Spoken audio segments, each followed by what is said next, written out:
All right, easy here for my latest partner, ExpressVPN. You're like, what the hell is that? I'll get to that. Calm down.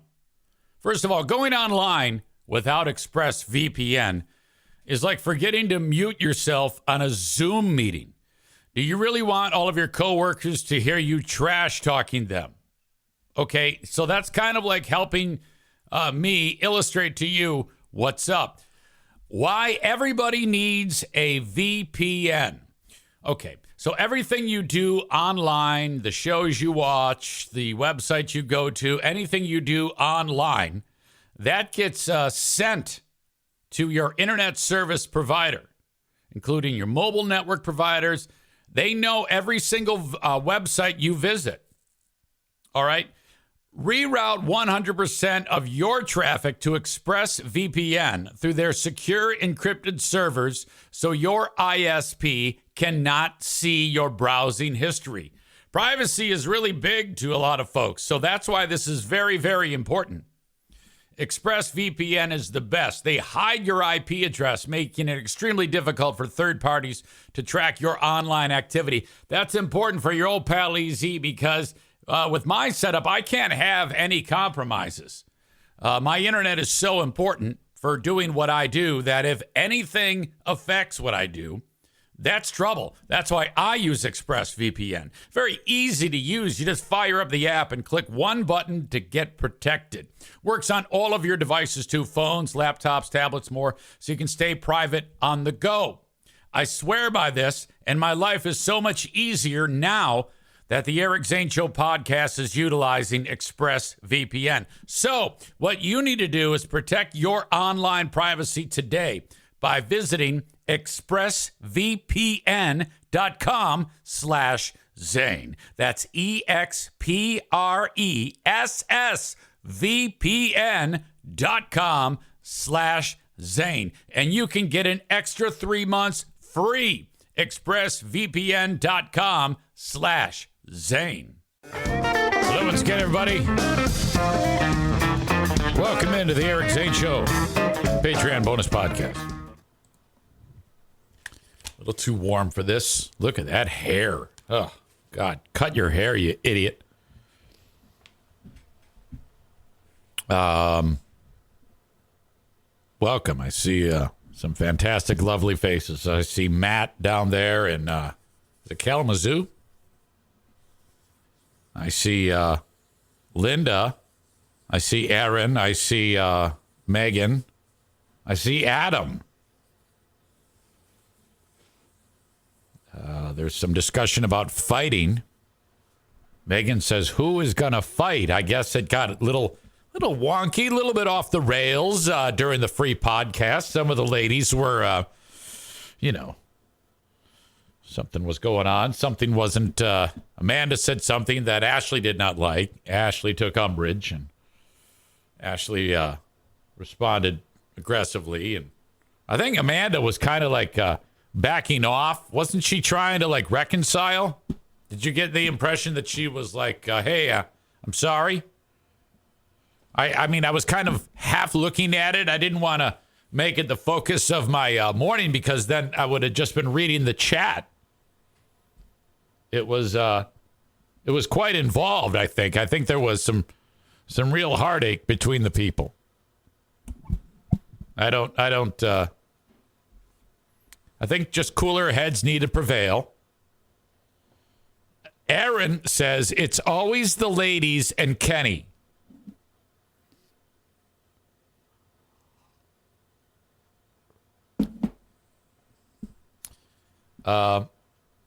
I'm not gonna. I think that everybody needs to get along and love each other. Kenny's not helping. When he says Amanda has annoyed tons of people for a long time, she had that shit coming. Well, look, Amanda cares very much about your old pal EZ. I think everybody here cares about each other in their own special way. I think that Ashley and Amanda need to do what I used to do to Jim and Jack. When Jim and Jack would fight, okay, I would make them stand and face each other and hold hands. And I said, you have to keep holding hands, and you have to stand on the front lawn facing each other, holding hands, brother and sister, until you settle this. And that was rough. That was rough on them. And eventually they realized that they were going to have to continue doing that, and until they figured it out. And before long, they were laughing. Ha, ha, ha, ha, ha. Oh, my God.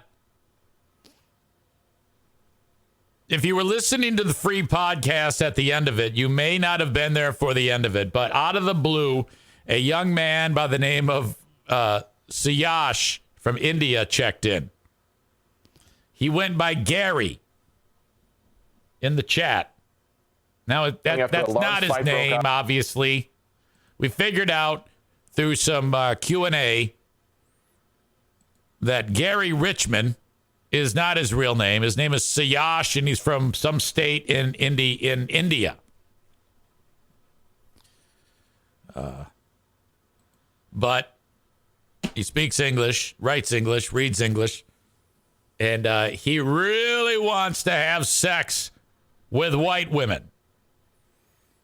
All right, first he started talking about, he says, is it okay for a middle-class man to marry a hooker? And we're like, I don't know, Gary. I mean, Jesus. So we're talking a little bit about that, and then a little bit more Q&A, and we found out that he really wants to have sex with white women. Now, if we can get together a pool, I think we should have a fundraiser to get Gary to come to Michigan. And since the two ladies come to mind that were fighting today, he'll have to flip a coin. Heads, he has sex with Ashley. Tails, he has sex with Amanda.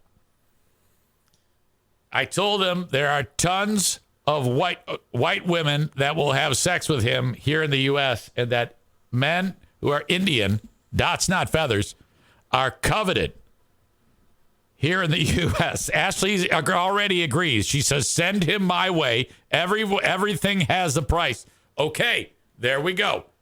So GoFundMe to take care of plane ride. We will pick him up at the airport, and then he'll flip a coin about whether or not about who he's going to have sex with. We'll get a car. We'll pick him up. We'll take him to Bosco's Pub, and then the big sexcapade goes down. We can make this happen as a group.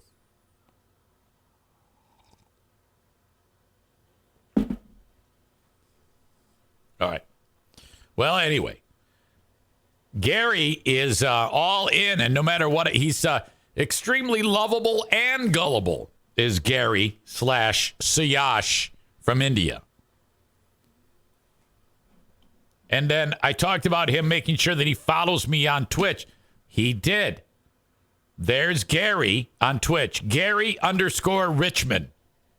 So there you go. When you see him on there, you know that that's Gary.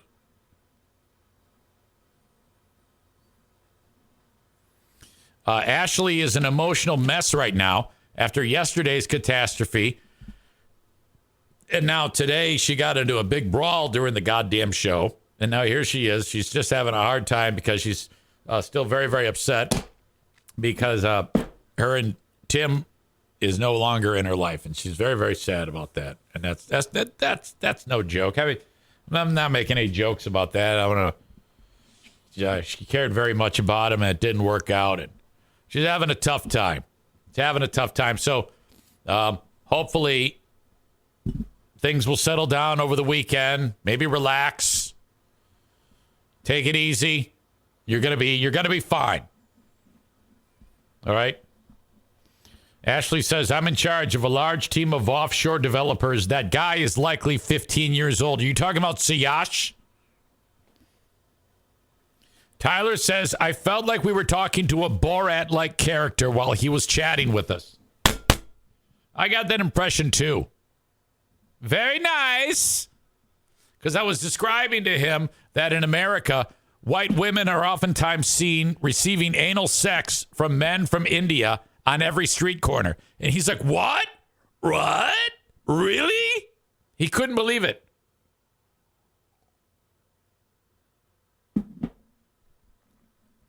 Well, anyway. Last night at Eagle Crest. Underway this thank you to, I think, Cole, who sent along. Cole is in Colorado, and he saw in the local news that the two of the high schools got together for a basketball game this week and got out of hand as there was some fights. There were some fights. Let's get into it. Audio check, video check. Last night at Eagle Crest High School. Well, it happened after a basketball game between Eagle Crest and Smoky Hill High. Let's get right to Jim Hooley with brand new video this hour, Jim. Yeah, they're like, hey, let's get to the video and check out the fight. Yeah, good morning, Ashley. You know, this is really disturbing stuff. This is supposed to be a high school basketball game, and this breaks out. The violence breaks out. We don't know exactly what caused the fighting. That's all part of the investigation right now. But take a look at this video. This is video sent to us from one of the people that were on the scene here last night. It was taken right outside of the gymnasium. You can see students coming out of the door, rushing out of the door, and then the fighting begins. Okay, now over here in this area by where these two walls meet and that pile of snow, that's where something big happens. Right away. Students are punching, kicking, screaming at one another. It appears to be all students involved in that. Okay, this guy here, blue with the gray bottom, is going after a guy with the dark top. Now, this is taken right out of Montgomery Brawl. Remember, Blackaman swims across from the boat to the dock and gives the white guy a rock bottom. That's going to happen here. Video. We don't see any parents at that point. The Arapahoe County Sheriff's Office says some of their deputies were at the school last night working off duty during the game. He gave that kid a fucking rock bottom. Called for help. And now this kid here, he's fucked up. And you'll actually see he's seizing. Like his head was bashed quite hard. And he's having a goddamn seizure. Try to control the crowd. Spectators were removed from the school. One of the rules when it comes to fights like this, where there's people everybody's getting punched. Like in a fight like this, it's so wild. You can have a guy that's on your side, and you can be beating up the guy on the other side, and you turn around and that's your best friend, and you beat him up too. It doesn't matter. And then you punch yourself in the face a few times, and then you knee yourself in the face, and then you go and attack some chick. If there's a guy in a wheelchair, you flip him out of the chair and you stomp his teeth. That's how it is. Afterwards, when they... And the other rule is when someone's actually badly hurt, you don't help them. You just let them go. And that they're doing the right here. That's the protocol here when you see these types of fights, when people are stomping on each other like that. Someone actually gets hurt, don't help them. Let them just pass. They were able to get control. They were taken across the street to one another. It appears to be... Now, those people there that were trying to help, they're breaking the fight club protocol for this school. All students involved in that video. We don't see any parents at that point. The Arapahoe County Sheriff's Office says... Did you see how easily that kid picked up the other kid and slammed him down? That is like superhuman strength. Some of their deputies were at the school last night working off duty during the game, and they immediately called for help to try to control the crowd. Spectators were removed from the school afterwards. Look at that guy. He took one step towards the dude to help him and then said, nah. When they were able to get control, they were taken across the street to a church right across the street, and then students... Look at this kid. He's just shooting video. Call their parents and get some rides home.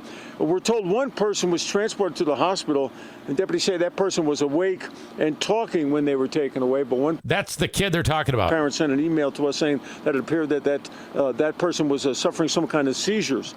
So far, we have no word on any arrest at this time. Eagle Crest, as you may know, is part of the Cherry Creek School District. There's the kid. He's actually seizing. And no word from the district either. But once again, that video, It looks like Matthew Stafford last week. Very disturbing. We have no word on the condition of that person that was taken to the hospital at this hour. We're working on that right now. And no word on any arrest, as we said. All of this still under investigation this morning. But this is supposed to be a high school basketball game. And this is what happens after a violent night here at Eagle Crest High School. At Eagle Crest this morning, I'm Jim Hooley, Fox 31. This guy, big sigh. As a parent, that makes me angry. Like, oh, hey, this is editorializing. Well, and sick to my stomach when you see that. who are these kids? Who are the parents? Like, how are these kids behaving like this? Come on. Nobody stepped in. Nobody tried to stop it. Everyone just watched. Stood by filming on their cell phones? Oh. It's so frustrating to me. I hope that people are held accountable. Jim, thank you for the update on that. That video is just unreal. This guy's trying to come on. I'm so mad. As a parent, I'm so mad. You know, it's interesting. When I was growing up, we never, ever had fights like that. It was so like Queensberry rules, you know? Chris says, yeah. Chris knows the rules of these types of fights. You don't help them, and you run. That was, when I was growing up, you know, you get into a fist fight and everybody just gathers around and goes, fight, fight, fight, fight. And then the two idiots, me and whoever, we'd fight, and then that would be it. I got into a few fights in high school. Ann Baker, female. Well, it wasn't really a fight. She actually beat my ass. I think I kept referring to her as Ann Tractor Ass Baker. And she was fed up with that. And, well, she grabbed me, threw me up against a goddamn locker, and punched me in the face. It was humiliating. I got into a fight with my best friend at the time, Matt Smith. That one wasn't bad. I did okay in that one. I was shocked at Ann. I knew that she would kill me. And I didn't know how to react. Should I, dig her fucking eye out of her head? Or what? I'm not sure. Let's see. More talk about our pal Gary. Kenny says, no, I wasn't Gary. Kenny says, I was myself. Not Kenny in the Joe account. No others, and never will be again. Any regular Joe was Kenny's sock account. Ashley says, wait, that was you, Kenny? That's why I got that theory. I'm going to change my name in 69 days to Pure Romance Whore. Kenny says, LOL, I thought you knew that Joe account was me. Ha ha ha ha, yeah. Kenny's other sock account is PRB Amanda Lynn. Kenny says, wait, you actually fought a girl? What the fuck, man? No, I didn't fight her. I just stood there and got punched. I didn't fight her. I wish I could have. Kenny says you were probably aroused when she threw you up against the lockers. No, I think I was frightened. I mean, like now I would be. I think I would be into that type of thing, where if you're like if you're like a dom, if I'm with a dom, like if Diana came home and okay, let's say Diana got into a fender bender and bumped her head. All right. Let's say she did and it messed something up. And then from that point on, she was like real aggressive. And she came home and said, all right, get to chowing. Bury your face in that thing. I think that would be awesome. I would be like, okay, if I was like a sex slave around the house, if I was like, she was constantly just, all right, let's do it. I'd be like, yeah, I think it might take a lot out of me, especially that I'm older and I'm on that medicine that has sapped me of my jizz power. But yeah, I think that I'd be down, with that type of aggression. She's not really like that. It's not her thing.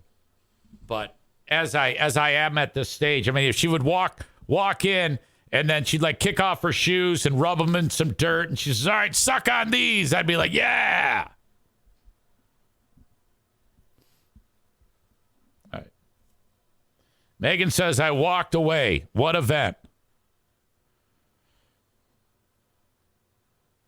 We have to plan an event for St. Patrick's Day. Well, St. Patrick's Day is the least important of the things we have to celebrate on March 17th. There's 2 birthdays that I know of. My dad and Chris in Buffalo. And then, of course, there's St. Patrick's Day. But the most important day that we have to celebrate on that day, that's Flying Laptop Day. Now, I don't think a laptop, I was talking about this yesterday. I don't think you were here, Ashley. I don't think a laptop actually flew off the balcony on that fateful day when you were beat up. But I'm pretty sure a phone did fly out of the balcony. Kenny says, are we going to send your dad birthday cards for real? Yeah. Dermatologist. In fact, I'll give you his address. He'd love that. You know, he'd say like, no, don't do it. Don't do it. Don't do it. No. But I can guarantee you, he would want you to do that. Hang on a second. I got to get his address. Okay. I don't even know it off the top of my head.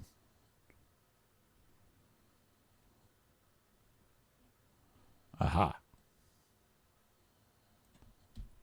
All right, here's my dad's address.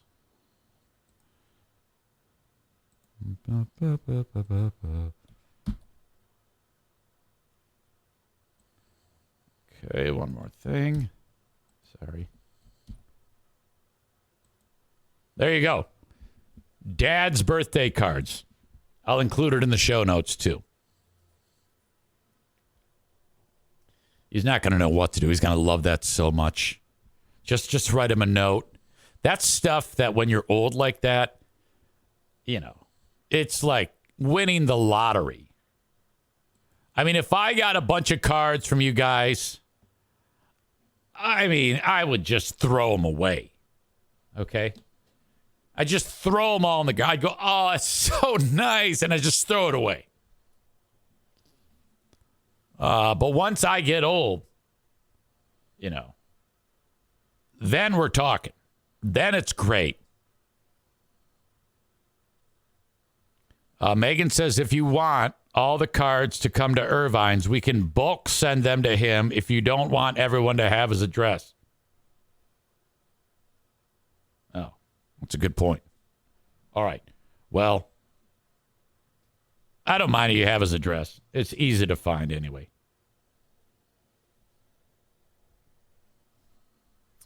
But maybe we'll do that too. Kenny, of course, has his address because he sent him the TV. Remember that deal? Holy shit. That was remarkable because he sent him a TV and it was a little too big or something like that. And Kenny just went cuckoo. Oh my God, this is terrible. Woohoo. I go, no, it's fine. And there was some issue with like returning it or something. I forget all the details. All I remember is driving around trying to talk this fucker off the ledge after the TV debacle because he sent it and I think it had to be returned or something. And man, talk about mountain out of a molehill. It was at that point that I was like, God damn it. I got to prune the bushes here. I gotta calm him the fuck down. I said, Kenny, stop. Oh my God. Oh, shit. Legendary. You ever notice how these greatest hits involve you? Have you ever noticed that, Kenny? Z-Speed, the TV, the banana worms incident. These are all gigantic moments in the lore of this show.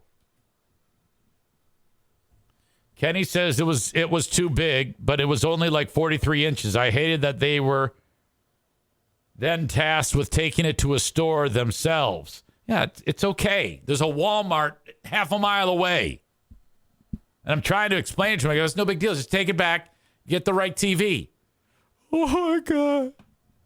Tyler says, never before has a gift giver and receiver felt so awful about a nice gesture.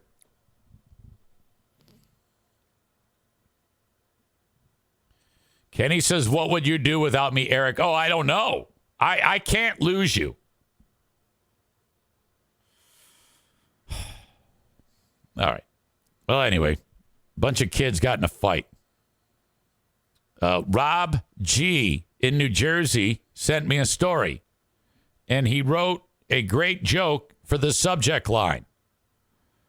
It said, now I know why Nate Bull moved to Kentucky.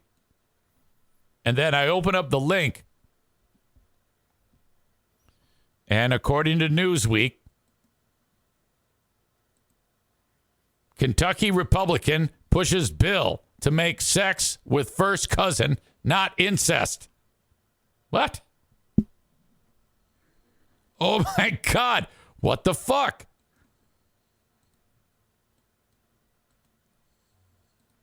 How do you wake up to begin your session in the state house or whatever, and that's what you want to work on, making it okay to have sex with your cousin? Wasn't there a great scene in Wolf of Wall Street when fucking Donnie's talking to Jordan about having sex with his cousin? A Kentucky Republican introduced legislation that would amend the state's law so a person who had sex with their first cousin would no longer be criminally liable for incest.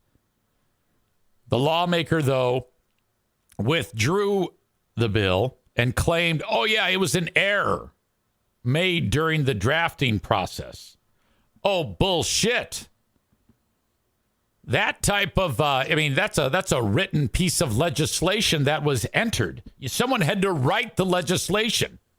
It was entered like this guy wants his dick into his, entering his cousin. House Bill 269, yeah, which State Representative Nick Wilson sponsored, was introduced this week. According to the Kentucky General Assembly website, it would have struck first cousin from the list of family relationships defined as unlawful incest in Kentucky. My God. You know, that's the type of thing Kentucky, Tennessee, any southern state, they're talking about fucking your cousin or fucking your sister. It's constant. This guy wants it to be the law that you actually can fuck your cousin. In a statement sent to Newsweek, Wilson described this as a mistake in a wider bill intended to extend legal protection against incest, which he'd withdrawn and refiled, leaving the first cousin reference in place. All right, so he's making up some story. Obviously, he tried to pass it, and then people said, wait a minute. You're trying to pass a law saying that you want us to be able to go fuck our cousin. And then he went, oh, oops. Oops-a-daisy. Fucking oopsie. That was a mistake. I didn't really mean that. He said, I filed that bill yesterday. The purpose of the bill was to add sexual contact to the incest statute. Currently, incest only applies in cases of intercourse. So sexual touching, groping by uncles, stepdads, or anyone with a family relationship is not included in incest. My bill makes that kind of sexual contact a Class D felony.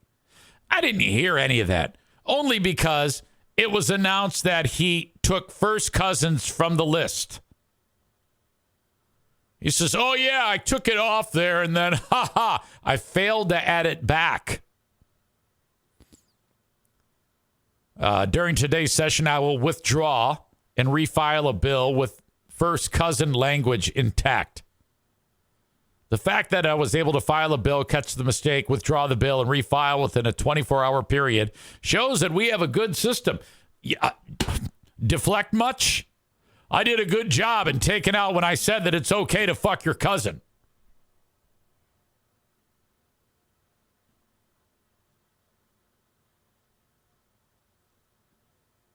All right. All sorts of jokes about this one. This is the guy who wants to have sex with his cousin right here. This is the lawmaker. Nick Wilson. That looks like a dude. That hair screams, I'm going to go fuck my cousin.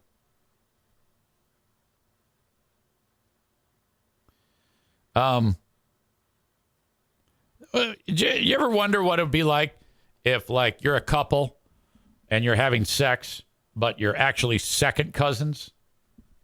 Like, you can actually do that. First cousin is no good. But if you have a second cousin, you can have sex with your second cousin.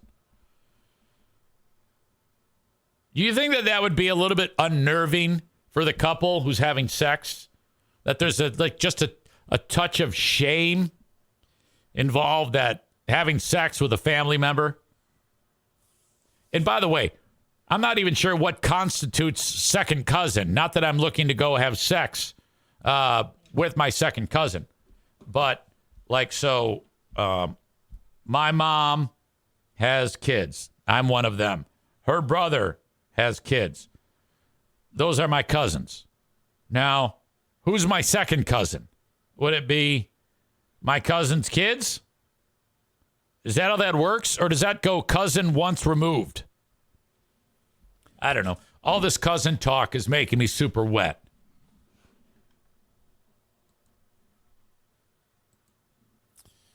This is golfer Adam Schenk. It's an unfortunate name. Adam Schenk is teeing off. Watch this. That's from 264. Well, the way you're saying that, It's got me amazed at my seat. It's a good setup. It just kind of, where did it go? We don't know where the ball went. We don't know. You see, he teed off. If you know, please don't spoil it. 4. Okay, they're zooming in on the ball in flight, and then they pull the shot out, and you hear something go plunk, and we can't see where the ball is hit. Well, the way you're saying that, it's got me amazed at my seat. Okay. See if we can pick it up. Okay. Now, there's the ball. There's a guy. You see his back. There's 4 other people, 1 sitting down, 3 are standing. And then you don't see the ball. It's a good setup. Okay. Now, this guy here has a cup in his hand with a drink in it. It just kind of, where did it go? Don't know. Not sure. In a spectator's cup. Yeah, there you go. Look at the guy's got a drink. The rich bastard's enjoying the game. The guy tees off, and the ball lands in this rich fuck's whiskey. Right here, look at this. Right in his drink. Holy fuck. The fortunate spectator. A shank on the rocks. Well, he owes him a drink, though. Oh, my God. You know, the way you were setting that up, I thought we were going to see it hit off the mound. Yeah, going shank green, on the rocks. In the hole. You know, I played it the right way. You led me astray. Really. I know. Oh, that is ridiculous. That's from 264. Well, the way you're saying that, it's got me amazed at my seat. It's a good setup. He's looking at the cup. It went right in there. Where did it go? Don't know. Not sure. Get the fuck out of here. In a spectator's cup. Yeah, there you go. Right in. Shit, dude. Come on. Oh, my God. Is that fantastic? Nuts. Ooh. That is insane. So ridiculous. Nick, on our last topic, says, after I met my first wife, the first time I was at her parents' house, I noticed the last name on the mail on the counter was my mom's maiden name. I got real nervous. Oh, shit. I'm sure it was nothing, right? You're not having sex with your cousin, are you? Want to make sure. Okay. Ladies and gentlemen, as always, I appreciate you very much. I've got a bunch of material to release for you today. I got to get to work on that. And otherwise, Sunday's the big day. Go Lions. And I will talk to you coming up on Monday, hopefully with good news. Till next time, for Darla, Oatmeal, Bruce, and Benny the One-Eyed Wonder Dog, plus the NFK. This has been the Eric Zane Show podcast. The week is concluding. Till next time, bye-bye.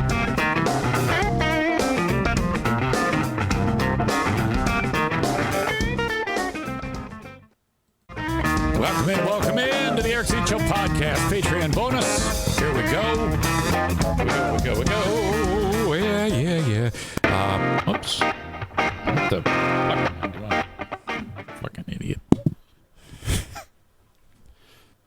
Just had another rendezvous with the dentist for our beloved NFK as the reconstruction on his teeth commences. Today was just a couple of fillings day.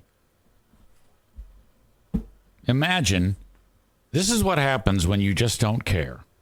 When you throw your hands in the air and you wave them like you just don't care and then don't brush your teeth. You don't take care of your mouth. This happens. And it all came home to roost. All of the pain, all the suffering came home to roost after we took the NFK in. My daughter was preparing for college 3.5 years ago. Empty nesters. I'm not complaining, but I'm just giving you the background. My two brother-in-laws live together. One passes away. The one that's still alive, though fucked up beyond belief, has no place to stay. Now he's ours. So we are no longer empty nesters. Okay, all right. You know, I shrugged that shit off. You know? The only thing I had to say was, come on in. Welcome in. We'll put our arms around you. We'll take care of you. And we have. The one caveat is I have to relay most of these stories on the podcast because it's real. I have to. It's my duty. My sworn duty to broadcasting. And Diana said, look, the only stipulation is you have to take care of your health. And he's like, okay. And then she's like, okay, let me introduce you to my husband, Eric. He's going to oversee all of that. And I went, oh, okay. She goes, Eric, this is your brother-in-law. I go, oh, okay. I'm kidding. I've known him forever. One of the things that came up was the teeth. And then when we started going to the dentist, he hadn't been to a dentist like in his life. Like his first trip to the dentist was when we took him to the dentist. So 0 trips to the dentist, hasn't brushed his teeth in years. So his teeth are pushed to the maximum. There was potential that he was just going to take them all out and put new ones in. But he said, I think we can salvage the teeth, but we got to start taking care of them. Okay. Then he starts getting pain because at about that time, the deconstruction of his teeth by decay is taking place, causing horrible tooth pain. And we know what that's like. I mean, maybe we don't because most of us take care of our teeth. So, you know, he's about to start his 3rd root canal with Crown. Today was just a basic fixing some fillings or repairing the teeth. He's got 10 rotting teeth in his head, 10 or 11, according to the dentist. Drop him off. That's how it is. It's like everything's so involved. I just take him there, drop him off, I leave. Come back like 2 hours later. Oh, we're done. So he's got February 1 is the next root canal. So on that one, you know, the tooth is completely fucked. And the rot has gone in so far that you have to go in, dig out all the disease with a fuck up the root. It's just the tooth is dead. It's just I've never had one of these things because I take care of my teeth. Thousands of dollars this costs him. I walk in there. I pick him up. And they go, we have a prescription for you to pick up of antibiotics. Now, typically they do this when, okay, so he has the one tooth that's going to get the root canal on February 1, root canal number 3. And, but until then, we have, however many days till that date, 8-9 days. They noticed, she says to me, she goes, the decay on that tooth is substantial right now. So we kind of like cleaned it all out, and we're going to put him on a prescription of antibiotics between now and the root canal just to ensure that it doesn't cause him pain. Makes sense. I go, great. So I got to go get that. Now, the point of all this isn't to like give you an update on his goddamn teeth. The point of this is the interaction with him over this. Now, what I just explained to you makes perfect sense, and I explained it very clearly, and it was simple. But with him, it doesn't really process. So I say to him, I ask the question, I go, so we're in the truck, we're driving back. I go, so were you in any pain? I mean, I noticed that they prescribed the antibiotic. Were you in any pain? And before I can even finish, because that's his thing, before you even get finished with your sentence, he's figured out what you're asking, and he's off and running on an answer, complete with histrionics and gestures and fucking flipping out. And I think we're getting close to a moment where I'm going to have to say to him, hey, dial it back. You got to quit freaking out, okay? Because that happens from time to time with this guy, where he'll just flip out and have to say, okay, stop. Let's not yell at Eric. Let's not. Eric's team NFK. I am the ally. Okay, I'm the support blanket. I'll help you. Were you in any pain? Fuck. I wasn't in any pain. They told me that they wanted to put it down, and they said it's going up, and if they put it down with the antibiotics, and I'm just like, well, I don't feel any pain. And I'm like, dude, god damn. This is in the car.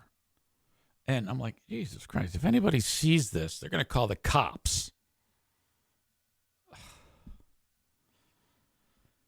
Fuck me.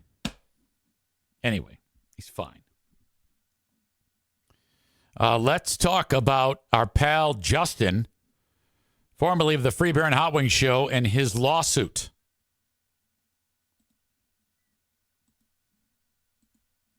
There it is. There it is. I want to go over some of the good, the bad, and the ugly with you on this lawsuit. Suing Cumulus Media. The action challenges pervasive sexual harassment and retaliatory practices at Cumulus. Basically, Justin's like, oh, man, my ears heard things I didn't like, and I turned in my boss, and nothing was done about it. That's what he is claiming.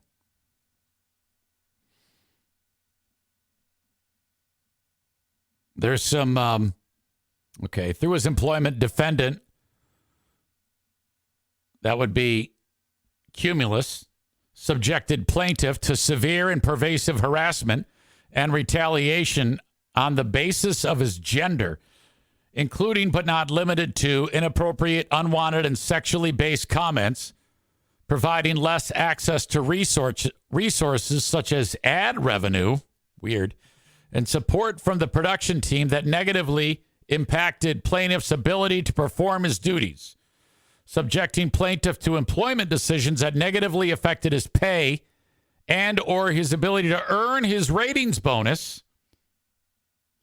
So they're saying that the actions that he is complaining about kept him from doing a good job, which meant he wasn't doing as good of a job because of this duress. Thus, he wasn't able to earn his ratings bonus. Yeah, that's a real stretch. ultimately, if Justin's on a radio show, it's shit. That's what affects Justin's ratings bonus. He sucks dick. He's horrible. I don't mean like he's actually got a dick in his mouth. I mean like he sucks, okay? I don't want him to sue me because I said he sucks dick. Defendant did not treat female employees in a similar manner. During his employment with defendant, Justin reportedly directed to the vice president of rock format and operations, Troy Hansen. Almost immediately upon beginning to work with Troy, Nettlebeck observed that Hansen was openly abusive and discriminatory, and that defendant, Cumulus, did nothing to discourage or inhibit his behavior. In fact, he was allowed to retaliate against any employee that opposed his behavior, including Justin. Specifically, Hansen regularly engaged in the following behaviors. Hansen made graphic sexual remarks regarding female employees and Hansen's own female romantic partners to Nettlebeck. Despite Nettlebeck's protests, including but not limited to, have you guys noticed that my voice is shot today? It's from eating so much pussy this weekend.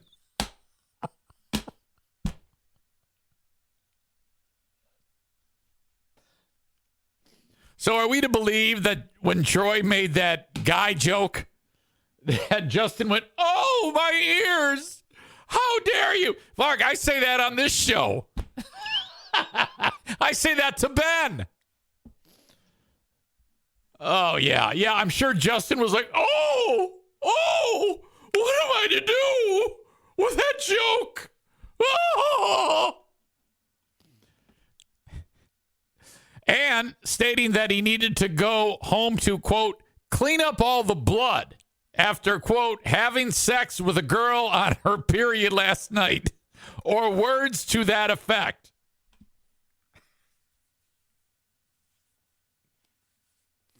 Okay, now I think that's the big hitter. I think that's the big problematic one in Justin's claim. Now, this one might be bad, too. Hansen referred to Nettlebeck with offensive sex-based insults, including the word F rhymes with Baggett. Hansen showed sexually explicit materials to Nettlebeck against his will while he was on the air and attending work functions or otherwise unable to leave the situation. So is he like, hey, here's some porno? I mean, I don't understand that. I would need something more specific, you know, and I think that if this is going to fly in court, you're going to have to prove all these things. I mean, I have no idea if any of this is true, but you would have to, I mean, saying that is one thing.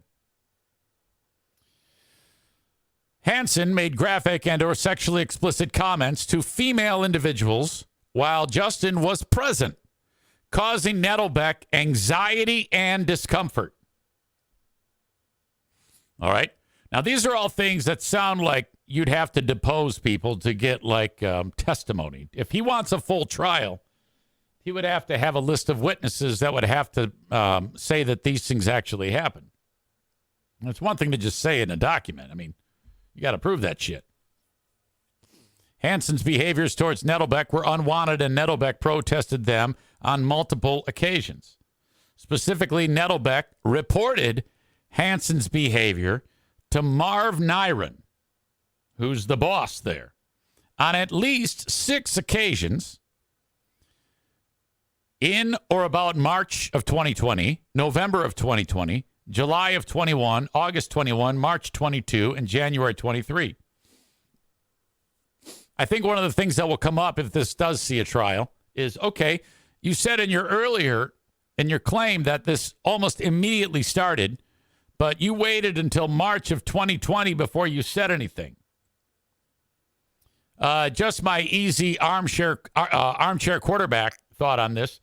Justin figured out that he needed to establish a paper trail because he knew what he was doing. Following Nettlebeck's various complaints, Niren and Cumulus generally failed to take any action whatsoever to stop Hansen's behavior. Yeah, I don't, who knows? I mean, you would have to, if Cumulus can say, well, we absolutely did that. We did this, this, and this to try to get so-called behavior to stop, if it even happened at all.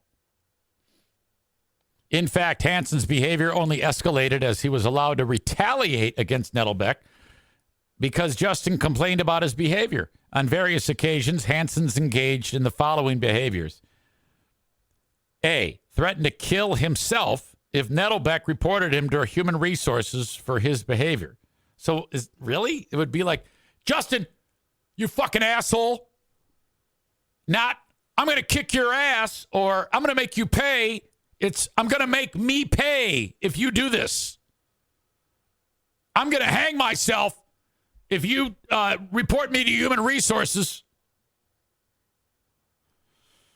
Also, he said that Hansen withheld funding and resources from Justin and his show such that his compensation in terms of his ratings bonus specifically would be negatively impacted.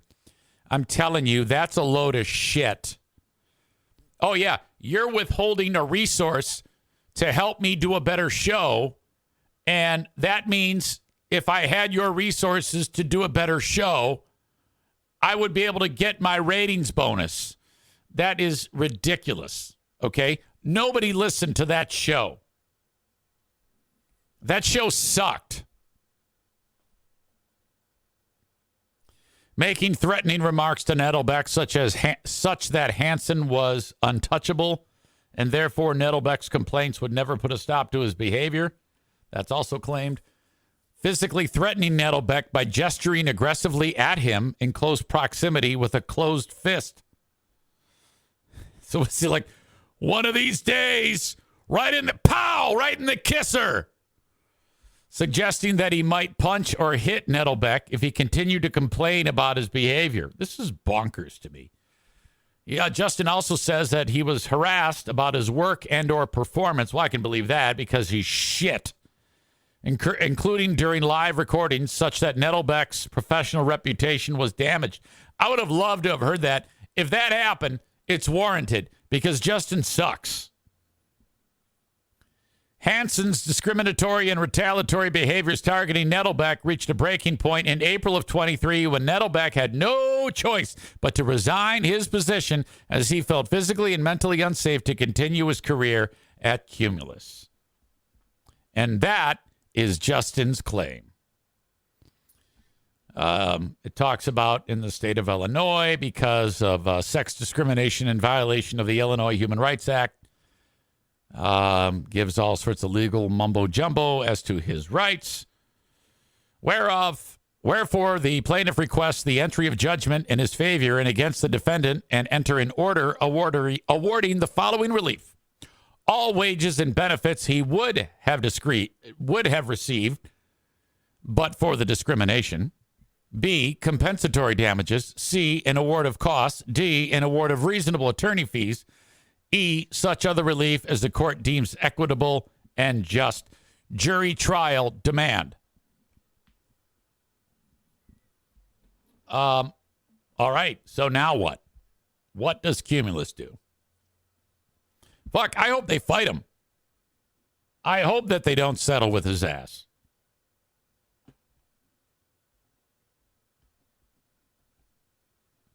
My God.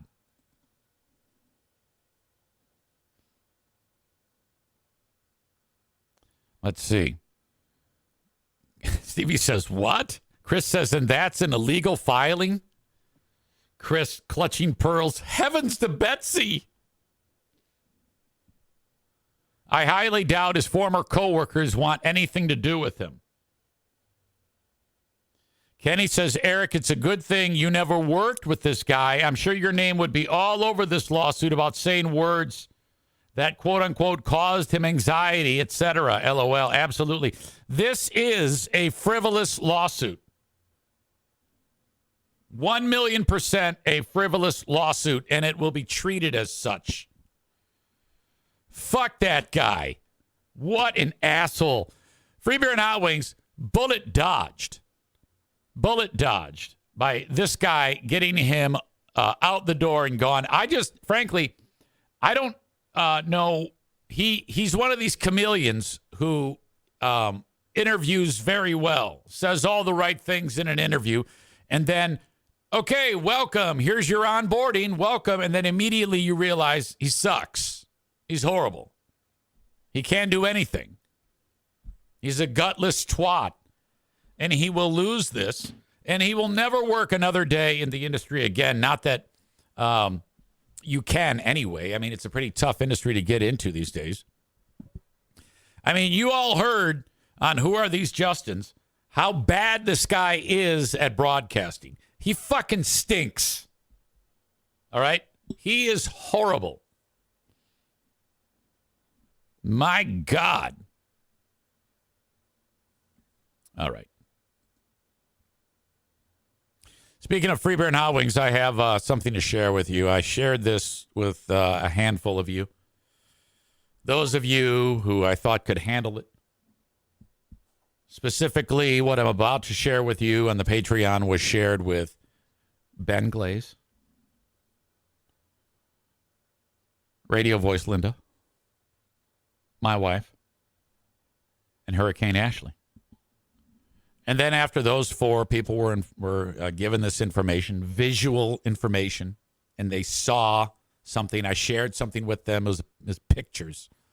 I said, okay, I need to stop sharing this with people individually. I need to do this on the Patreon.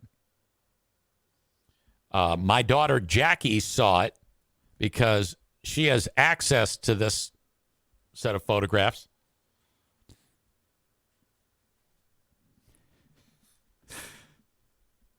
Ashley writes, oh, God, no. Ladies and gentlemen, I give you the latest pictures from Free Beer. The latest Free Beer's hair pictures are in.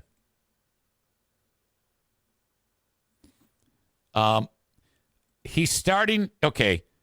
You remember that show, Star Trek, The Next Generation? And that character, Worf? It's like if Worf was wearing a wig. My God. Ashley says, Linda says, you ruined my day yesterday with these. Ashley says, same. I was furious, even after a Lions victory. What the fuck?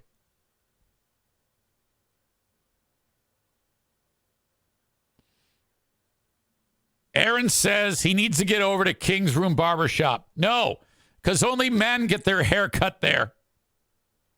Stevie says he looks terrible. Ashley says it's so angering. Like, what midlife crisis bullshit is going on? Patrick says that looks like one of his shitty Photoshops. It's true. Patrick, you might need this photograph for one of your shitty Photoshops. So you might need to grab this off of the stream, or if you want the original, I will send it to you. I don't know what's going on here. This one is kind of grainy. It's more of a side shot. Wow. I said to Ben, he might be going for this look right here. This guy looks as good as Free Beer. Holy shit. What is he doing?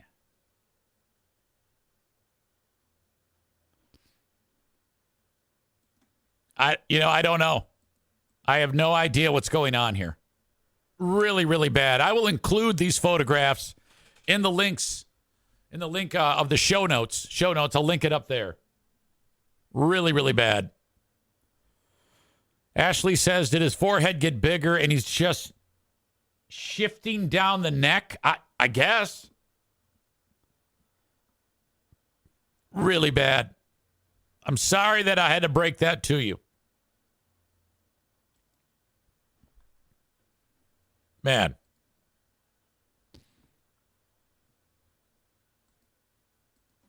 That is rough. Chris says Buffalo Bill, like from Silence of the Lambs. Is that right? Oh, good call. Kenny says if you cropped out like half his forehead, it might look halfway decent. Aaron says it's bad if your hair casts a shadow that big. Jimmy says nice cowlick. Yeah, he has that like Lester Holt hairline going on. It's really horrible. Holy shit. All right, Bills fans. More on the Bills fans, okay? Thank you to Tyler. I was going to cover this earlier, but it slipped through the cracks on the show today in the free podcast. But this is after the game yesterday. It's grainy, but the Bills fans, as Patrick Mahomes is running over to give a T-shirt to a fan, he just does an interview. Then you'll notice Ron Harbaugh and Andy Reid, they worked together. Here come the snowballs. 9 years in Philadelphia. There's like a little fan. He gave a piece of equipment. Will be meeting. People are chucking shit at him. Here's another view of it.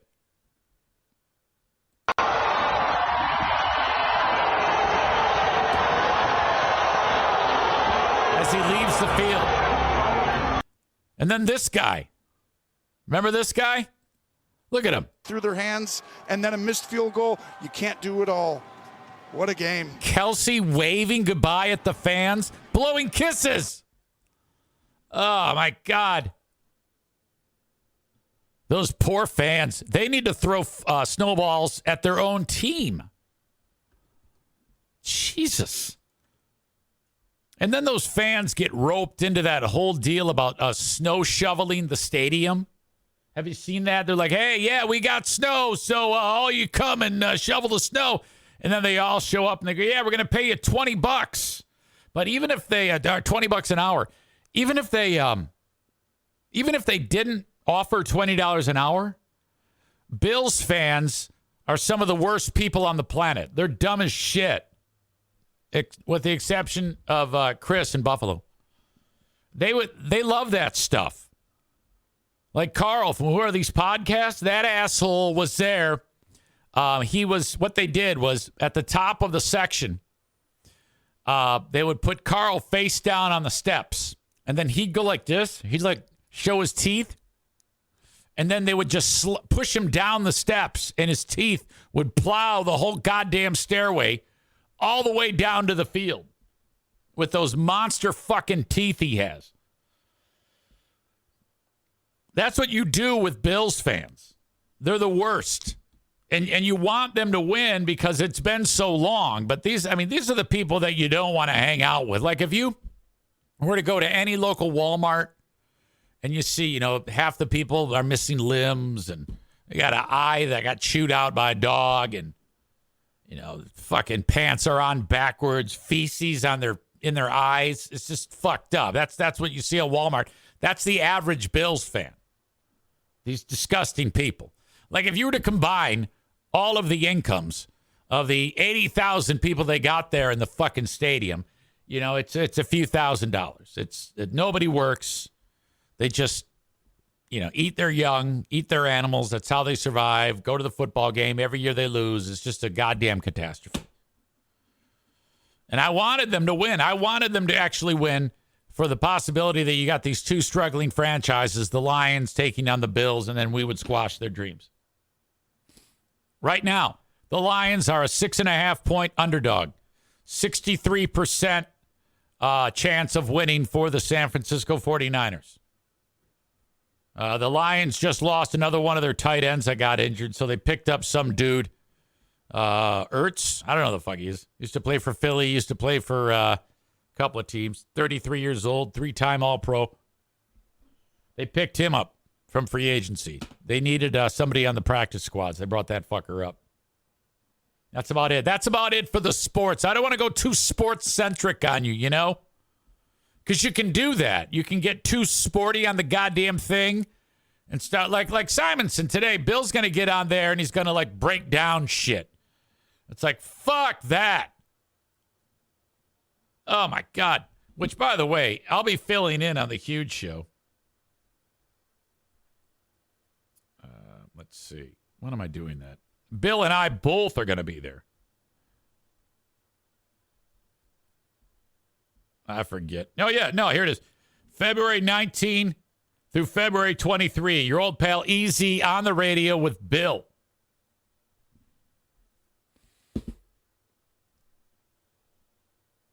Linda says she'll be betting her next paycheck on the Lions. I will be in Mount Pleasant this weekend. Don't do it. Do not do that. Ashley says yes, because it's boring. Oh, yeah. You can't, break down sports, Fuck that. Fuck that shit. For me personally, there's only one thing to do. Nothing. Come Sunday, isn't that a Jimmy Buffett song? Come Sunday. 6:30, the Lions play. I will be in my chair with my blanket, wearing my Crocs. People say, why do you wear your shoes in the house? Because I have plantar fasciitis. With my blanket, wearing my Lions jersey, eating my bowl of eggs, shooting video of Pooh Bear as the NFK tells Brock Purdy to go fuck himself over and over again. Okay? I'm going total superstition here. Linda says, when I lose $20, I'm sad. LOL. Aaron says, when they win this next game, I'll be pocketing $900. Holy shit. Yeah, I don't even like saying, oh my God, they're going to win. And I hope they win. Or I think they will. I don't do any of that shit when it gets this serious. Okay. This is a very, very important thing.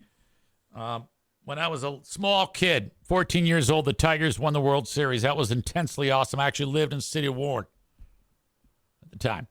Wandering around on 13 Mile Road, waving my Tigers pennant with all the other white people. Suburb living. And then the Red Wings. Fucking Red Wings win their first Stanley Cup. The next week, the limo crashes into a tree and players get all fucked up. God damn it. Ruined everything. Yes, they won other Stanley Cups, but it was nothing like that first one. Pistons. Yeah, we saw them. That was fantastic. All of that would pale in comparison to the Lions winning the Super Bowl. Okay? And the only way to shut all of these butt fucks up who continue to naysay the Lions is by keep winning. All right? Shut them down because we can. Name the movie. I'm sick and tired of hearing about the Soviets.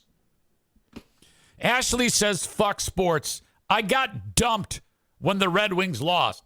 Yeah, Ashley's going through the different stages right now. All right? And I think we're starting to get to the anger stage. At some point, she's going to be to the acceptance stage, but she's feeling it all right now. But if she, let me just say this. If you're driving down the street and you happen to be next to her and you accidentally cut her off, she's going to cut you. All right? I think she's starting to get to that kick ass and take names stage of this whole thing. I know you'll be fine. I know you'll be fine. So, yeah, she says Hurricane Category 5. Now, this is where EZ earns his money as a sex agent. Because I that is still my gig. I still have to, now I've tapped a few resources and, I'm going to have to find new resources for Hurricane Ashley. I'm still working on Linda. Now, Linda's tougher because she likes young men. Now, I hand-delivered her a young man, and she absolutely said, fuck you. But I do have somebody in mind who is your age. but I got to remember who it is. Because he reached out to me, and I was trying to hook him up. Who is that audience member? It was an audience member. He's a school superintendent. And he reached out to me about Diana's pal, Jamie. And so I sent Jamie dude's photograph. All right? I could probably pull this up right now. And I didn't even think about you, Linda, because he asked specifically about Jamie. Aha. All right. This guy's name is Rob. Okay. So I can introduce you to him because you guys are like the same age.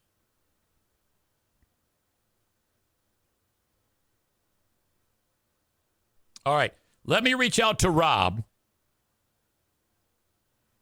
And I think this guy's, I was shocked that Jamie, Diana's other pal, did not, I couldn't believe that she wasn't interested in this guy, frankly. I think this guy's a goddamn catch. Okay. I've even got a picture for you, Linda. Can you see that? His name is Rob. He looks to be the type of guy he's got like old man strength. It's fuzzy, I know.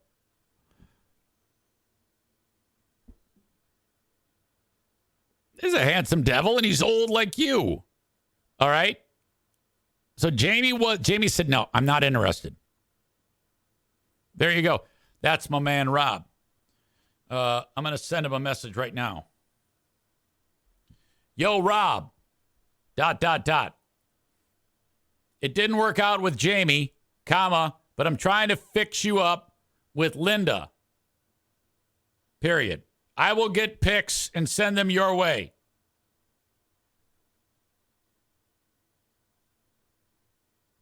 All right. Ari Zane, sex agent. Because sex agents aren't supposed to,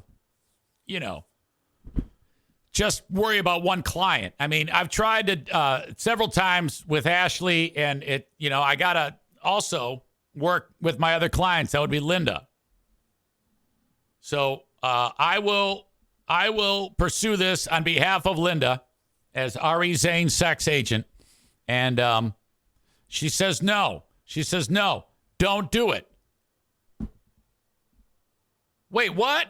How many times have you on this show complained about this? And then here I am putting my best foot forward with this nice man. And you're going to fuck it all up already. God damn it. Linda says, I don't want anyone's rejects. Well, of course you do. We're all rejects at one point in time. I mean, look at Ashley. I'm sorry. I'm kidding. All right. So I'll work on that one. Rob is a great dude. I forgot exactly what. He's an educator. I know that.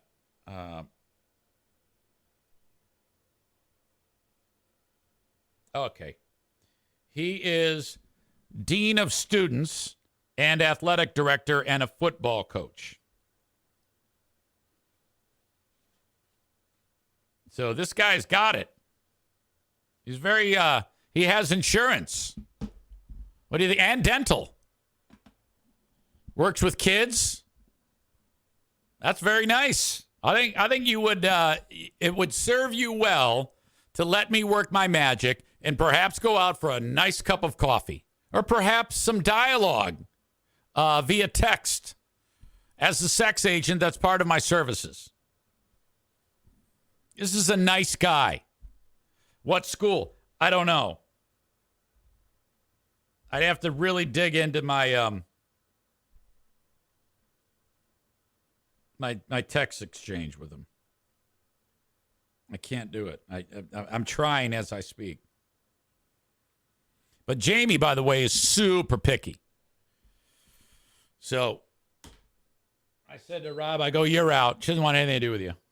But you, I mean, this would be great. I know you're not picky. Linda says he lives far away from me if he's near you. Look, okay. If you're going to sit there and cock block everything that I'm doing, I'll dismiss you as a client. For fuck's sake, why do you live so far away anyway, you dick? Jesus. All right. That's it for me. Enjoy the rest of your day, folks. I'll talk to you tomorrow. I don't know what we're going to do for Big Fraud this week. I'm trying. It may be the weekend. We may have a Big Fraud Saturday because I'm booked on Thursday. All right. Thanks, folks. Have a good one. Until next time. Bye-bye.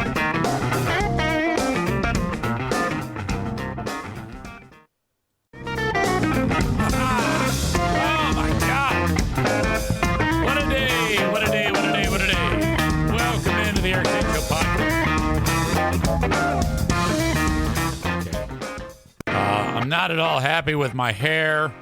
Looks ridiculous. Oh, God. Hang on a second. I'll be right back.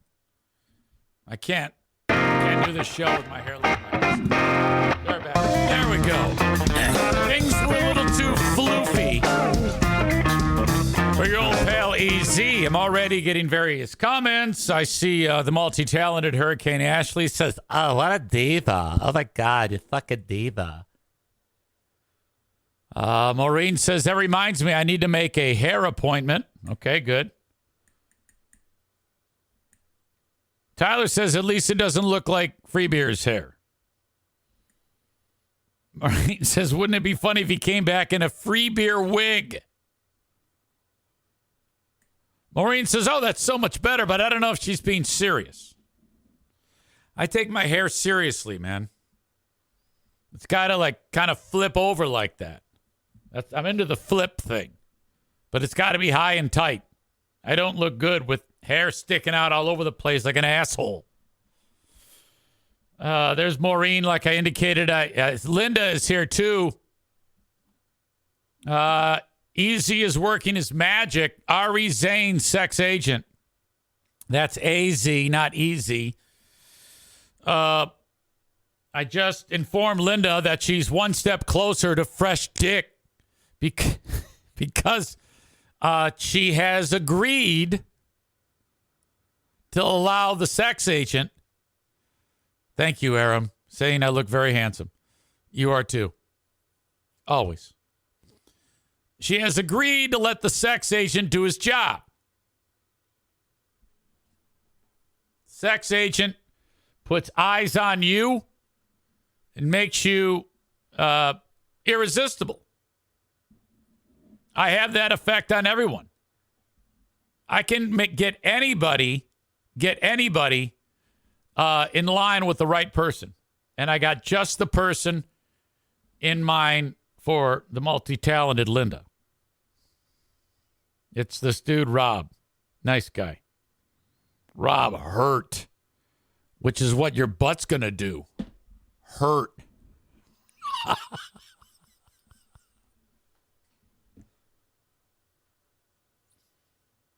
Because I talked to Rob yesterday.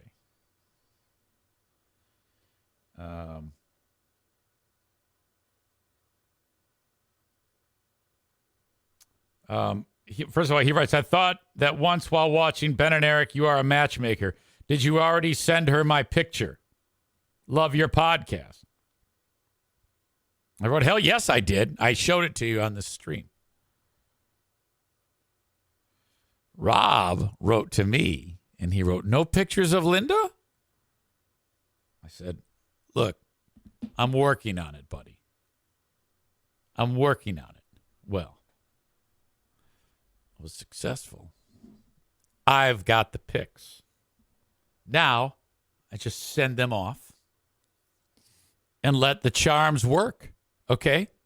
She's got the charms. That's how Ari Zane works. Very effective sex agent.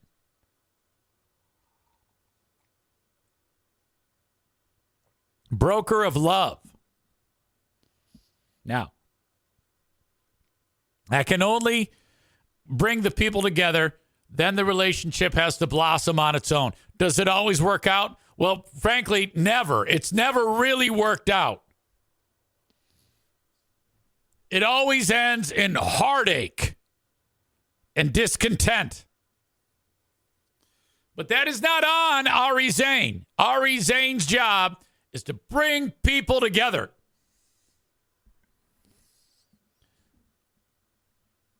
Aram is getting ahead of himself. He says, can we follow the date on the live podcast? Well, we haven't gotten that far, Aram. Let's, pump the brakes a little bit here. All this stuff takes time.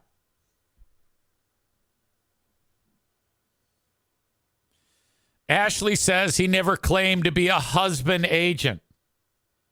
Yeah, there comes a time when Ari has to kick the birds out of the nest.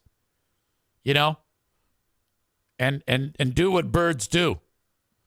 And sometimes, the birds fly separate ways. Ari Zane will get you the first date. I've gotten people first dates before.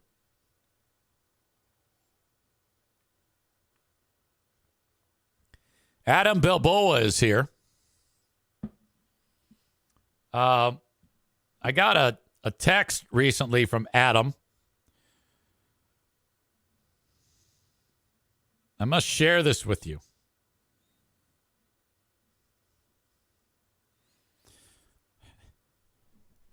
Look what I bought with a Christmas gift card. He takes a picture of his back in a mirror. This is what he bought. That is him wearing the same jacket that Sylvester Stallone wore in the Rocky movies.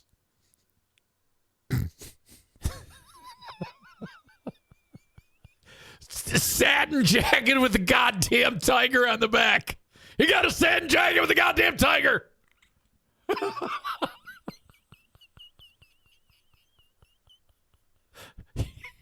What the fuck, man? Take it back. Do-do-do-do. Take it back. Take it back. Do-do-do-do. Take it back. That's Adam. That's not like a model. That's Adam with the goddamn jacket.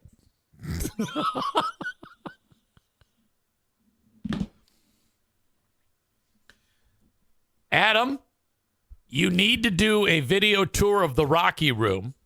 Again, I think you've given me one of those tours, but I need to make that a Patreon-only thing for people to watch here of your Rocky Room. Hang on, I got to finish this coffee. I said copy.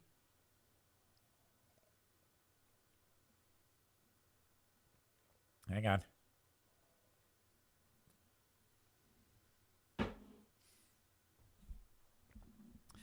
Patrick in South Carolina says, I cannot wait for Samaritan 2.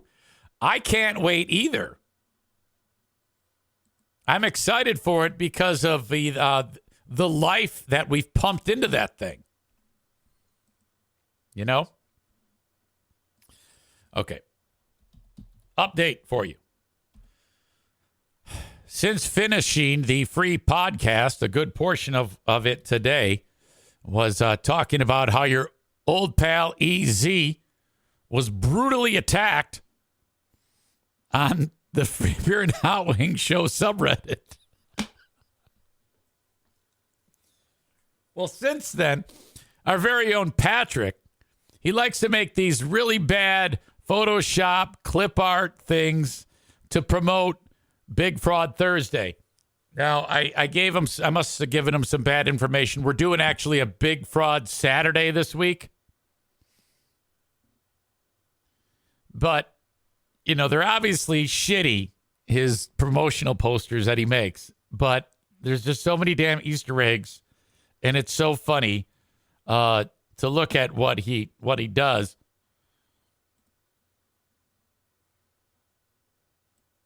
He just posted this. Big Fraud Thursday. Who are these Zanes?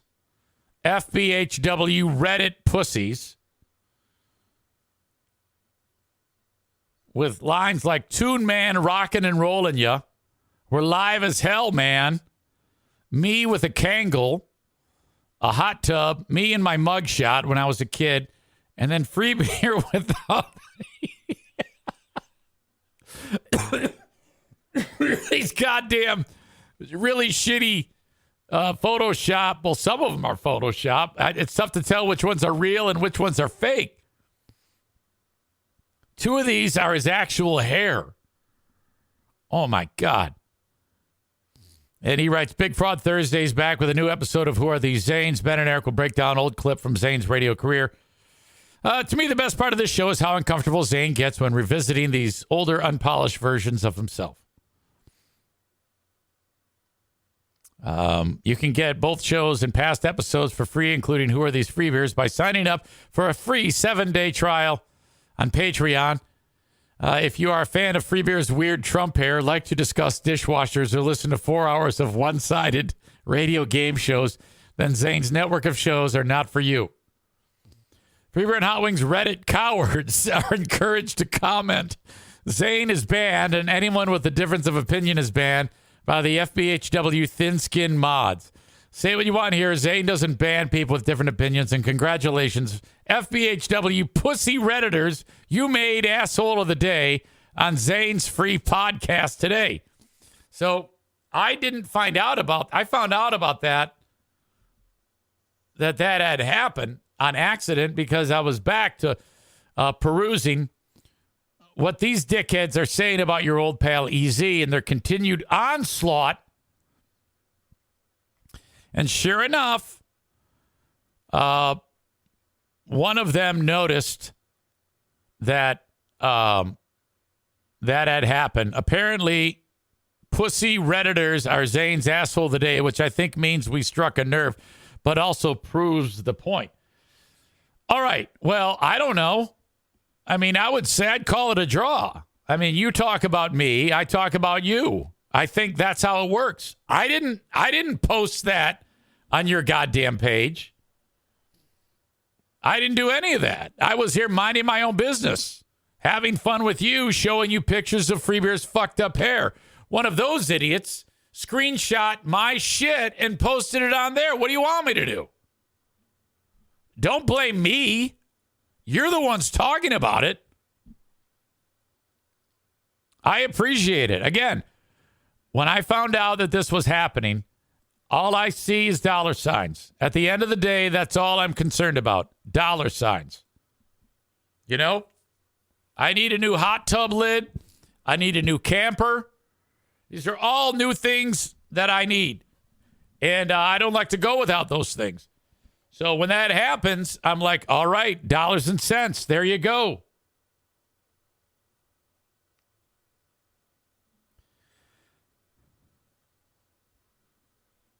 Thank you to Patrick. Well done. Still also reeling from the Joe Martinez thing. Making that bet, him immediately bowing out. Some of you who are fans of the Stern Show may know this. Thank you to Jackie Martling for following me. That's Jackie the Joke Man.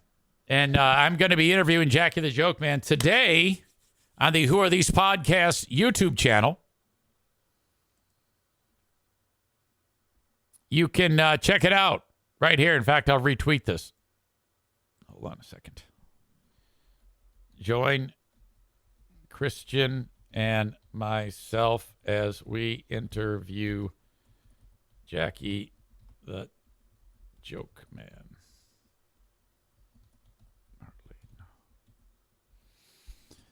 That is a show I do every Tuesday at 2 p.m. Eastern Time with Christian Blatt called Who Are These Broadcasters, where we review clips of broadcasts that are horrible and laugh about them. And today, Jackie Martling has agreed to come on.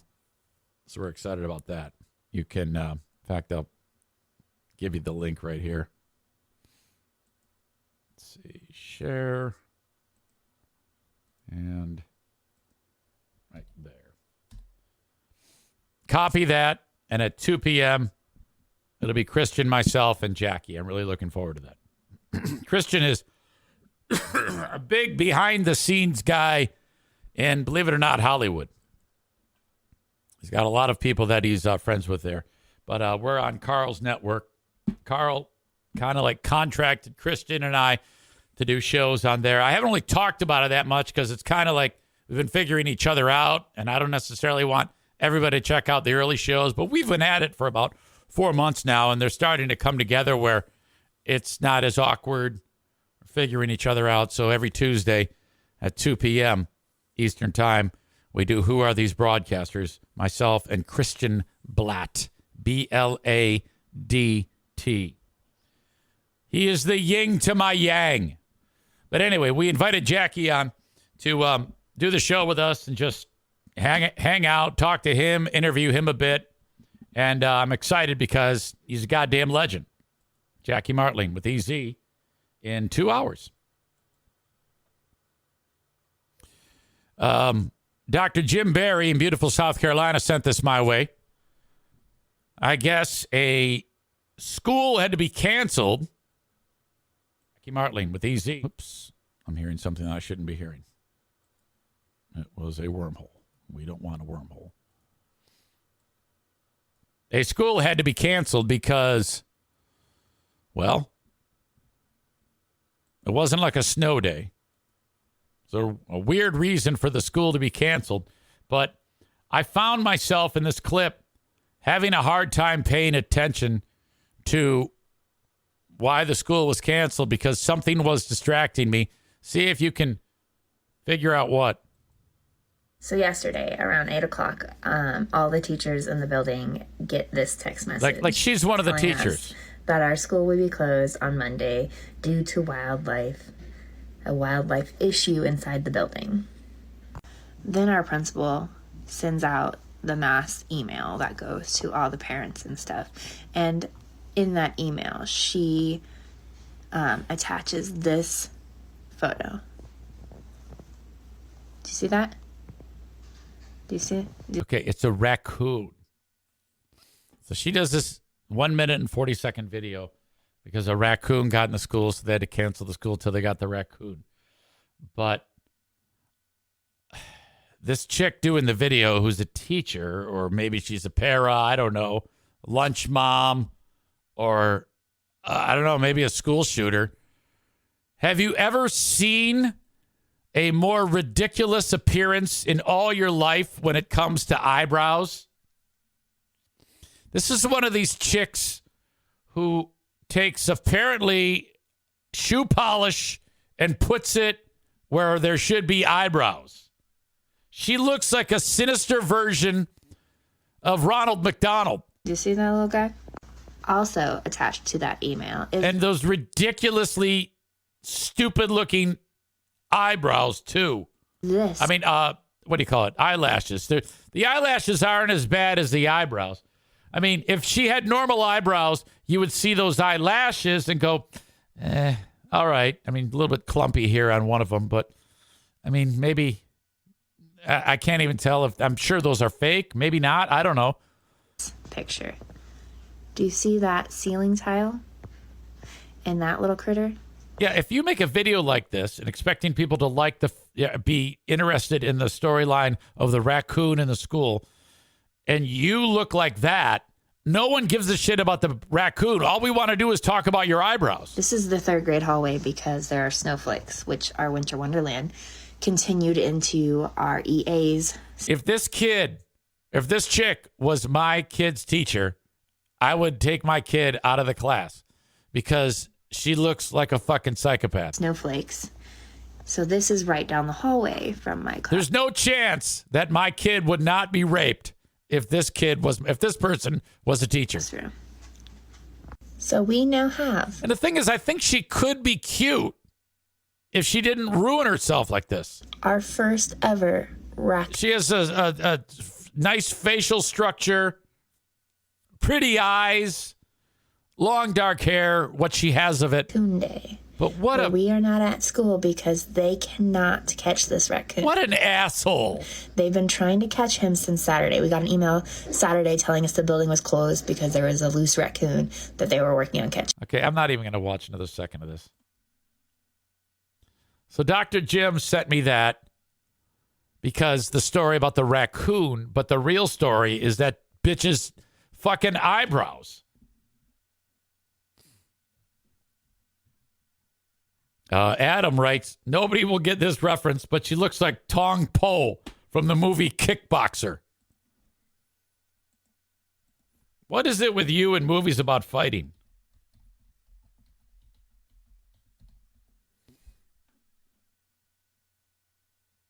Let's see if she looks like Tong Po.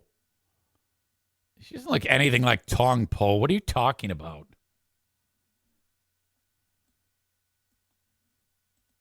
You think she looks like that? She doesn't look anything like that. Tong Po looks more like a woman than that chick looks like a woman. What the fuck? Put on your tiger jacket and shut up. Stevie says, I would run to the comment section so fast. That's exactly what I did. And not one person said anything mean about that chick. She must live in like Oregon or something like that. I mean, you try that shit here in Michigan, you're going to get the fuck kicked out of you in like 2 seconds. Maureen says, I hope they aren't tattooed on. Kenny writes, that looks like the shit football players put on their cheeks. That doesn't go up there, lady. What the fuck?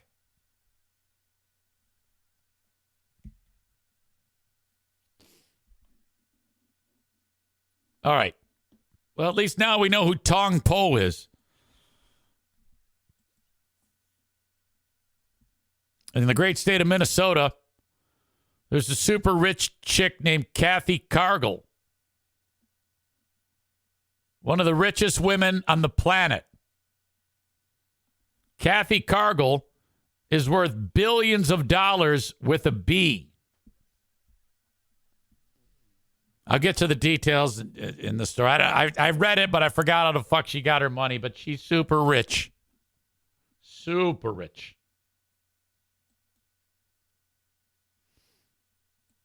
Here she is in front of her fleet of McLarens. Now, I don't know anything about cars, but I know that a McLaren is like one of the more expensive things you can buy. Isn't a McLaren a Corvette? Does one of you know this? It's like they take like the most expensive Corvette and they take it to like Paulie McLaren's house, and then he tricks it out to be outstanding. Is that what a McLaren is? Or is it a brand in itself? I don't know. I'm not a car guy. I just know they cost a lot and they look outstanding. I mean, look at these. Here she is. She's like some middle-aged mom in blue jeans, plain Jane, in front of a massive garage that is full of McLarens. She married into the fourth richest family in the United States. Here she is walking by her McLarens. Why is Kathy Cargill in the news? Well, no one really knows yet. But in Duluth, Minnesota, there is one of the communities there surrounds like a lake. By the way, Adam was not able to see Kenny's chat because in one of the 8 billion times Kenny has been butthurt, he banned Adam. And it was completely unwarranted. Just another, Kenny on the rag moment. Whatever. Hangry. God knows what. And so that's someone else you have to unban. Adam is the sweetest, kindest soul in the whole group. And I already convinced you to unban all those other jackasses on Facebook or Twitch because you were like in pain or some stupid thing like that. So now you have to unban Adam because if you can only, he says because he talks shit about me. Everybody talks shit about you, you fucking moron. Everybody in this chat has talked shit about you. Everyone. And every single time, it's been awesome. And you've rolled with it. And now I convinced you to unblock your most hated of enemies, Rob and Amanda. It was all stupid. He says, you called him on here and he didn't know you were on. Well, newsflash, I talked shit about you to him. Ban me then, dick. Lighten up, you huge pussy. I'm banning people. Unban him right now. God damn it. What a child. Fuck me. Anyway, this rich ass woman, the locals in Duluth, there's a bunch of houses around a lake, and she went and said, and they don't know what she's up to, but they know she's got a lot of money, and they're like very concerned because Kathy Cargill went to all the homes around this lake, and she said, hey, I'd like to buy your home. And they said, well, it's not for sale. And she said, well, it's valued at $200,000. I'm going to give you $900,000. Will you sell me your home? Yes. So she started buying everybody's homes. And then the next day, after she bought the home, she'd bring in a bulldozer and she knocks the fucking home down. Look at, see this home right here? She knocks it down. So that's what she's doing. She's knocking all these homes down, and the locals are like, oh no, oh my God, what do we do? She's planning something.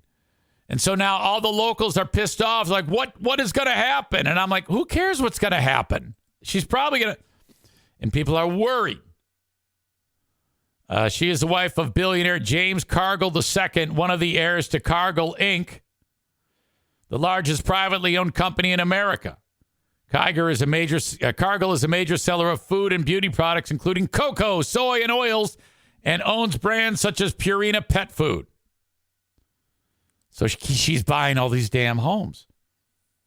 Locals have no idea what Cargill is up to, but they fear a changing vibe and their quaint lakefront community, as well as jacked up taxes and an increasingly tight housing market where there already is a crunch. She said, these were junk houses anyway. The homes we bought were pieces of crap. She told the Duluth News Tribune about promptly demolishing the homes, several of which were over 100 years old. Danny O'Neill, who sold his home for $825,000 when the home was appraised at $370,000. Christmas came early this year. On the other hand, the crap comment stung. That was my house, he said. It's a family home that is an old beach house. That remark made me feel bad. No doubt she's trying to justify tearing them down, but give me a break. Well, too bad. It's her house. You sold it to her, asshole. You didn't have to sell it. So now all these people are freaking out that whatever the fuck is going to happen. But this is the guy who sold his house, and now he's butthurt. This guy right here sold it, gets a bunch of money. She says it's a piece of crap house, and now he's complaining. I think it's hilarious. Maureen says she wants her own private lake.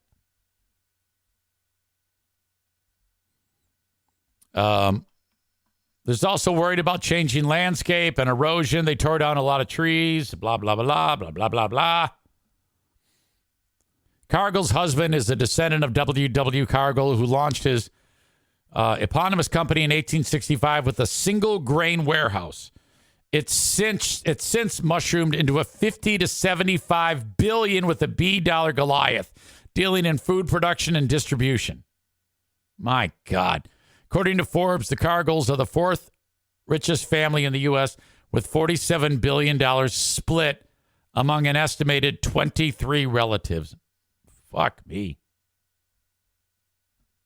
That is impressive.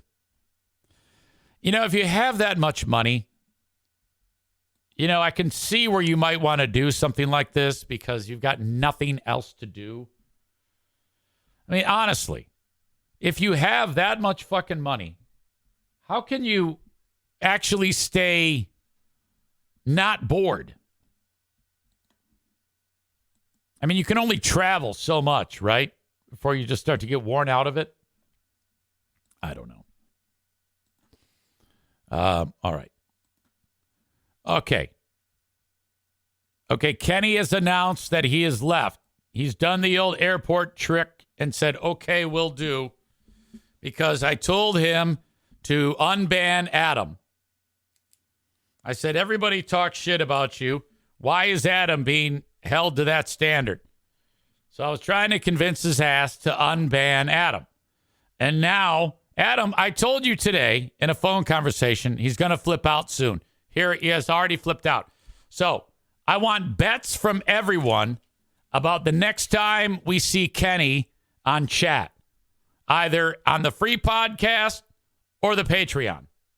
You need to make your bets right now. Everybody puts in $1. Let's see. So Maureen has to guess. Adam has to guess. Stevie has to guess. Matthew has to guess.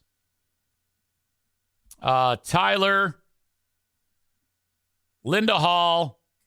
Aram has to guess. Patrick. All of you have to guess as to when the date that Kenny will be back. Ashley, you have to guess. She wants to know what did I miss? All right, let me explain it.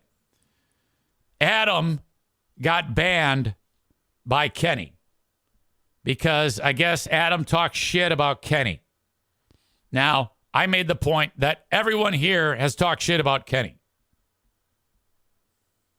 And that it's pointless to ban him because that means you would have to ban everybody. So I said, if you're going to ban Adam, you might as well ban me too.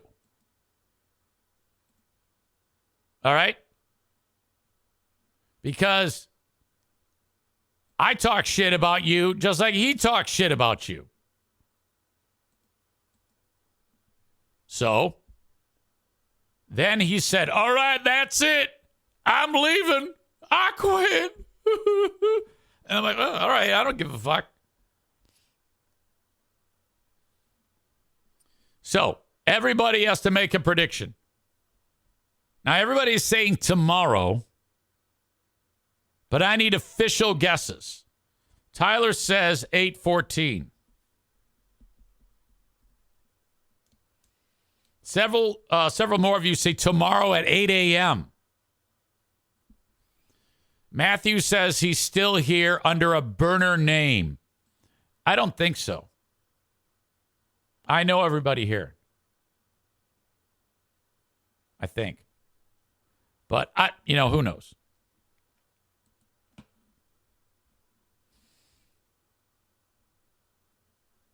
Ashley says next week.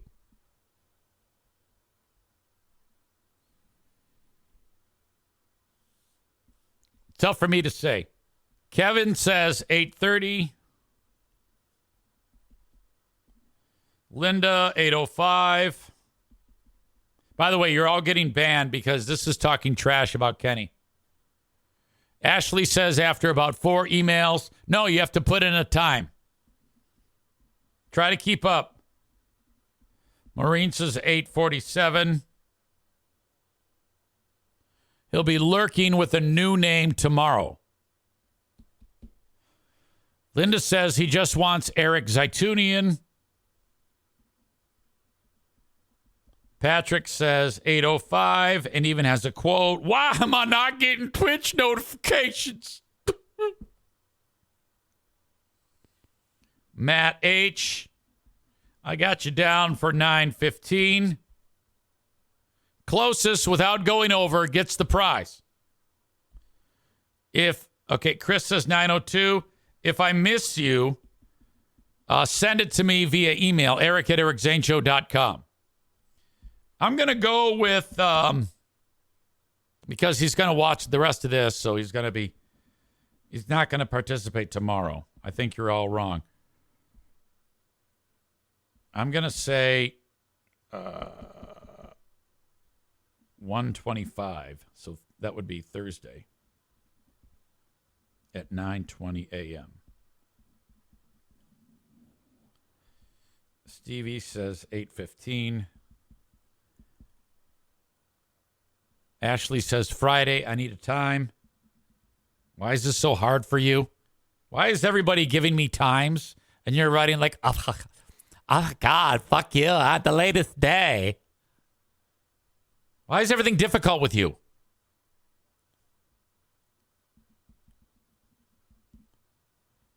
Yeah, I need a time, you dumb twat. Time. Tyler says 8:14 Thursday. All right, he amended that. Winner gets a gift card to Z-Speed Mobile Mechanics. I don't want to be your content. I just want to be your friend. Chris says he's going to hear all of our times and stay away just to prove us wrong. Well, win-win. You see, you're supposed to love me. Oh!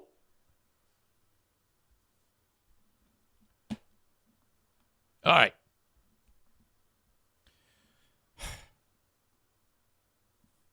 Maureen says the word twat always makes me laugh. Kenny laughs at the jokes until he's not laughing at the jokes. And when he's not laughing at the jokes, he's furious. Okay? Kenny has this rage gene in him. You know, he likes to try to convince all of you that he's like super sweet and he like goes to church and shit like that. But he's a Diablo.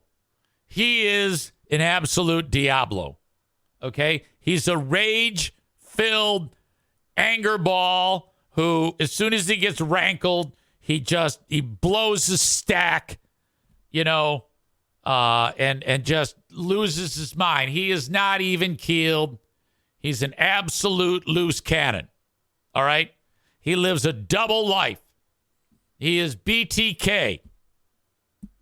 He's as sweet and calm as can be until he goes full Diablo. And when he goes Diablo, look out. Like all these jokes about him being a Diablo, he's going to take that shit personal. Okay? And one of you is going to get an email or something on Messenger. Do you think maybe you can reach out to him and tell him he hurt me? That's the formula. Rub him the wrong way and you're fucked. Kenny is now known as El Diablo.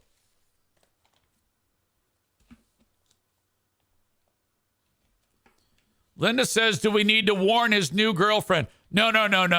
You don't want to go there. No. Leave him alone regarding that. He will absolutely blow a gasket.